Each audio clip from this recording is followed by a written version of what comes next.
If you've seen a natural language to SQL system in a demo, it usually looks flawless. You type a simple question, and the AI instantly generates a perfectly structured query against a tidy, contained schema. But when you deploy that same AI into a real enterprise database with hundreds of tables and thousands of columns, the system breaks down. You might ask it for something basic, like a count of active clinical sites. Instead of a quick answer, the AI hallucinates columns or writes a wildly expensive three-table join that takes forever to execute. The model itself isn't bad at writing SQL. The problem is that it has no idea how your specific database actually works. It can't see the operational shortcuts, the mandatory filters, or the years of tribal knowledge that your engineers keep in their heads but never wrote down. Upgrading to a more expensive language model won't solve this. To get correct queries, we have to surface that exact tribal knowledge and feed it directly into the AI's context window. We do this using a continuous, safe loop called a non-destructive metadata flywheel. Step 1 is setting up the infrastructure. We need a way to constantly update the AI's understanding of the database without letting automated scripts overwrite the verified knowledge curated by your human domain experts. To guarantee that protection, we use a strict three-layer architecture. This diagram maps out the structure. At the foundation is Layer 1, the user CSV. This is your ground truth. It holds the column descriptions, semantic roles, and specific roles maintained by your database administrators. No machine process is ever allowed to write to this layer. Directly above that sits Layer 2, the machine overlay. As automated scripts scan the database and infer new metadata, like which columns contain pre-calculated metrics, they dump those findings here. If assumptions as an isolated sandbox, keeping the machine-generated guesses completely separate from your expert data. Finally, those two sources flow upward to form Layer 3, the metadata snapshot. This combined read-only file is the exact schema reference the AI will read right before it attempts to write any SQL. By physically separating these environments, your system can automatically learn new database conventions every single day, while your domain experts never have to worry about their hard-coded rules being corrupted. Let's see how this structure handles a real query failure.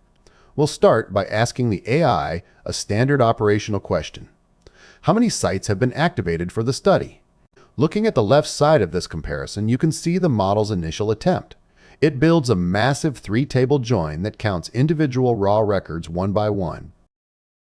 The query executes, but it's terribly inefficient, clocking in at 1500 milliseconds. What the AI doesn't know is that the engineers already solved this problem. There is a pre-aggregated column in the study table named Site Activation Count 90 Days that holds this exact total. The system bypassed that shortcut because its schema context lacked explicit instructions telling it what that specific column meant or that it should be prioritized over a raw join. To fix this, we trigger an enrichment pack. This is a targeted background process where an AI reviews the database structure, recognizes patterns like column names ending in count, and infers that this column contains a pre-computed metric. Once it identifies the gap, the enrichment pack writes a specific set of operational instructions for that exact column, depositing them safely into Layer 2, the machine overlay. Here is the exact logic it adds to the record. It flags the column with pre-aggregated true and injects a prefer over hint. Now there is a hard-coded rule telling the AI to use this specific column instead of joining the raw tables. We've taken an operational shortcut that previously only lived in an engineer's head, translated it into a structured rule, and staged it securely in the overlay. Now we need to update the AI's actual context window. We initiate the merge sequence, combining the human-curated Layer 1 with our newly populated machine overlay. This flowchart shows the unyielding rule of the merge. If to use our CSV has a value for a field, that human-curated data always wins. The machine overlay is only permitted to fill in the blank spaces where no human data exists. The output of this merge is locked into a time-stamped hashed file.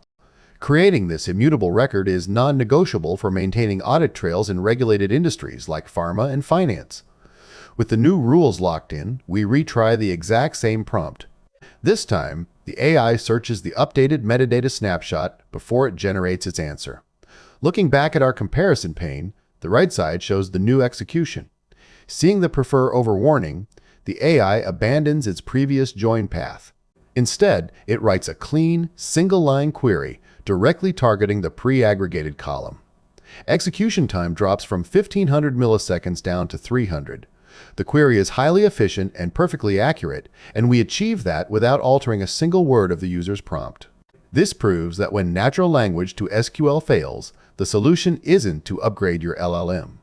The solution is to repair the specific gaps in the knowledge architecture surrounding it. The sequence we just completed from identifying a bad query to locking in a new rule represents one full revolution of the metadata flywheel. This diagram illustrates the complete continuous loop. You run a query, score the result, diagnose the missing context, patch the machine overlay, re-snapshot the metadata, and finally retry the prompt.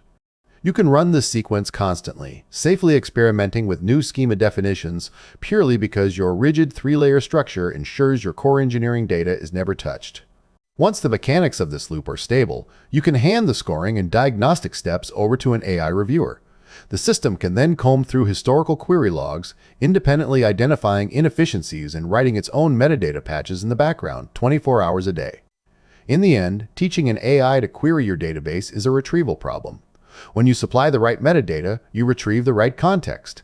And when the AI has the right context, it writes flawless SQL,